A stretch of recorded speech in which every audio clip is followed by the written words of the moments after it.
difícil para la economía, cayó a niveles récords. Ya venía cayendo la economía, realmente hay que señalar que la economía argentina no crece hace una década, pero estábamos en una situación muy delicada antes de la pandemia. Bueno, la pandemia llegó y multiplicó esos indicadores a niveles históricos en cuanto a caída del crecimiento, caída de la economía, y algunos de estos puntos vamos a analizar con nuestro economista invitado del día de hoy, Federico Furiase. Fede, ¿cómo te va? ¿Qué tal? Un placer. Bueno, año difícil para la economía, ¿no? Año muy difícil, ¿no? Para todas las economías del mundo. El problema es que Argentina la agarró mal, claro, con muy pocas herramientas para poder hacer frente, ¿no? Pero vos ves la caída de la economía argentina, 12 puntos, pero ves Brasil, Chile, los países vecinos, 5, 6, o sea, cayeron la mitad de lo que cayó nuestra economía. Claro, porque nuestra economía tenía menos herramientas para enfrentarlo. Entonces, no podía colocar deuda porque estaba negociando la deuda con un default. Las economías vecinas colocaron deuda a tasas de interés muy baja, aprovechando el escenario de liquidez global. Esa herramienta Argentina no la tenía. Argentina tuvo que financiar todo el agujero fiscal con emisión monetaria. Y acá la gente ahorra en dólares, con lo cual la huida del peso producto de esa emisión monetaria por el déficit fiscal generó presión en la brecha cambiaria. Por eso tenemos un dólar oficial en la zona de 85 y dólares financieros que van entre 140 y 160, y eso complicó las exportaciones y la estabilidad nominal. Entonces, la herramienta monetaria también tuvo un límite. No contábamos con ahorro previo, con lo cual todo eso hizo que Argentina, por la macroeconomía complicada que ya viene arrastrando, como bien marcás vos, sí, desde décadas, no pudo tener las herramientas que sí pudieron tener otras economías de la región que tienen moneda, que tenían el mercado internacional de capitales para poder financiarse a tasas bajas, y eso marca una diferencia muy importante, ¿no? Por eso es tan importante la estabilidad macroeconómica. La pandemia, haber cerrado la economía, hay un dato que siempre cuenta Francisco Jueguen, que es muy ilustrativo de la situación. En abril no se fabricó un solo auto en la Argentina. Es un dato, ni un solo auto se fabricó en el mes de abril. Eso te muestra la caída, sobre todo en esos primeros meses de pandemia, que tuvo nuestra economía. Ahora, ¿qué le achacamos a la pandemia como un factor importante, principal, y cuáles son los errores del gobierno para que esto haya sido un poco más leve, ¿no?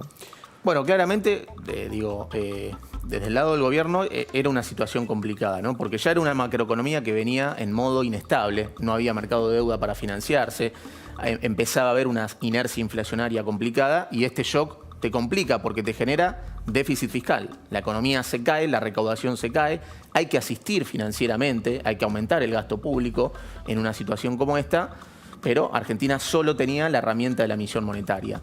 En ese sentido, creo que se demoró mucho la negociación de la deuda. Si bien tuvo un final exitoso, logró una reestructuración exitosa, las idas y vueltas generaron tensión cambiaria, brecha cambiaria, eso complicó.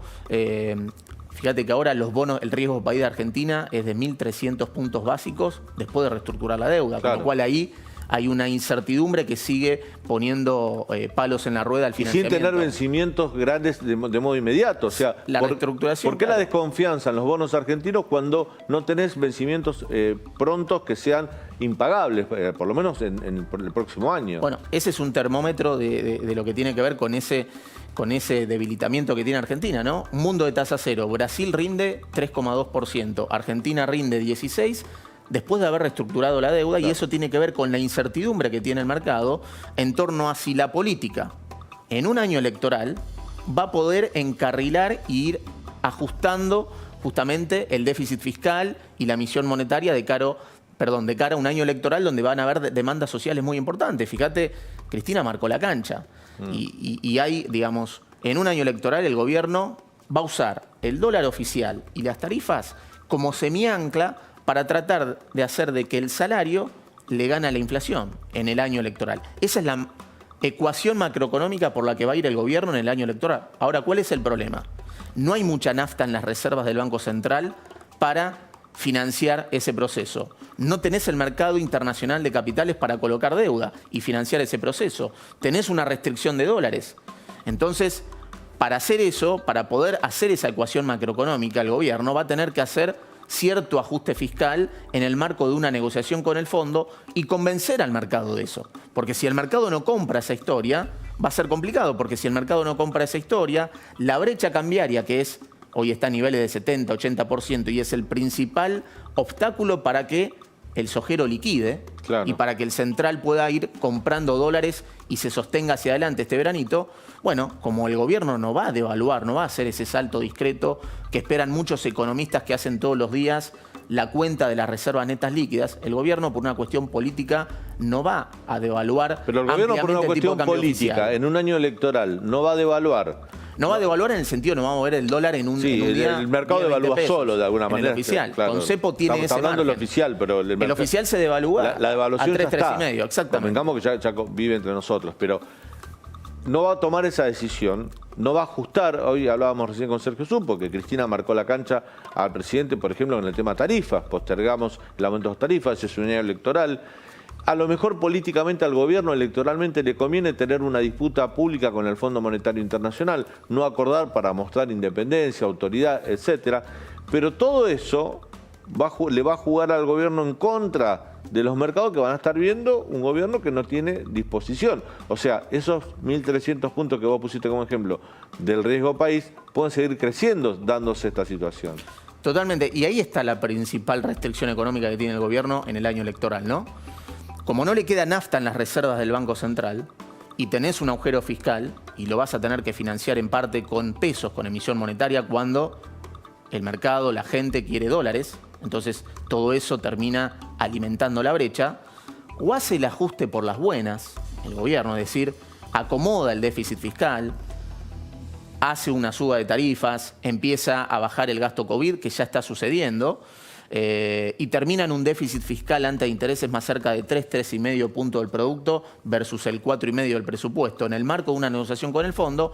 Bueno, eso le permitiría seguir adelante, ¿no? Más o menos bajar algo más la brecha, que el central pueda seguir comprando reservas y pilotearla hasta octubre, que es el momento de las elecciones. Ahora, si el gobierno no hace ese ajuste por las buenas, el ajuste va a venir por las malas, porque si no haces ese ajuste fiscal e intenta motorizar la economía con gasto público y financiándolo con emisión monetaria, ¿qué va a pasar? La brecha, que hoy está en un veranito, porque hoy tenemos lo que es ese aumento estacional en la demanda de pesos. Es decir, en diciembre empresas vende dólares en el contado con liqui, en el MEP, para pagar aguinaldos. Claro. La gente demanda pesos para las fiestas. Entonces, cuando eso se acabe, cuando ese veranito se acabe, si no avanza la negociación con el fondo, porque la política sigue hacia adelante con el déficit fiscal financiado con emisión, la brecha se podría recalentar. El gobierno no va a devaluar el oficial, pero si la brecha se recalienta en un contexto donde la inflación y la expectativa de devaluación... Hace un par de meses el dólar llegó a casi 200 pesos, eso, ¿no? En un momento... Si eso vuelve a suceder, el gobierno va a tener que cerrar más importaciones, eso es recesivo, va a tener que subir la tasa de interés, eso también es recesivo, y la inflación de todas formas se va a acelerar. No nos olvidemos que 2020 cierra con un ritmo anualizado de inflación en 50% cuando miramos octubre, noviembre y lo que va a ser diciembre.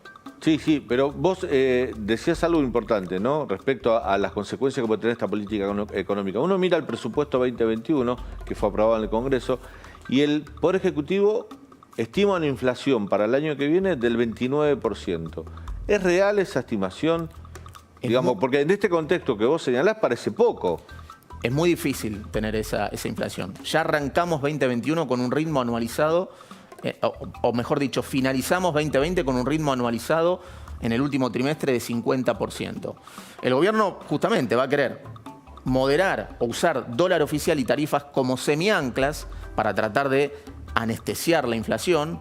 Pero claro, si eso sucede sin el ajuste por las buenas, sin acomodar las cuentas fiscales en el marco de un acuerdo con el fondo, el riesgo es que la brecha se recaliente, que el gobierno cierre más importaciones y ahí de todas formas la inflación se va a acelerar y se va a llegar a las elecciones de octubre con aceleración de la inflación y recesión. El gobierno en el año electoral nunca va a decir que está haciendo el ajuste.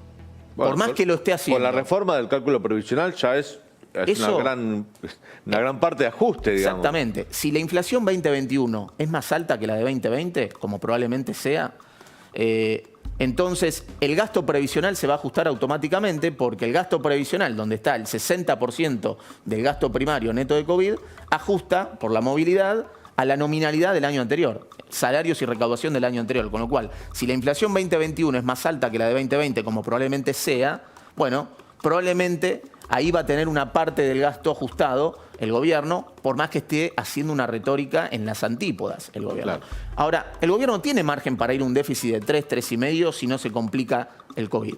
Porque la inercia fiscal de 2020 te deja parado para que vayas ahí. Pero va a ser una decisión política. Ahora, si el gobierno no hace el ajuste por las buenas, como no hay nafta en la reserva del Banco Central, el ajuste vendrá por las malas. Pues probablemente después de octubre.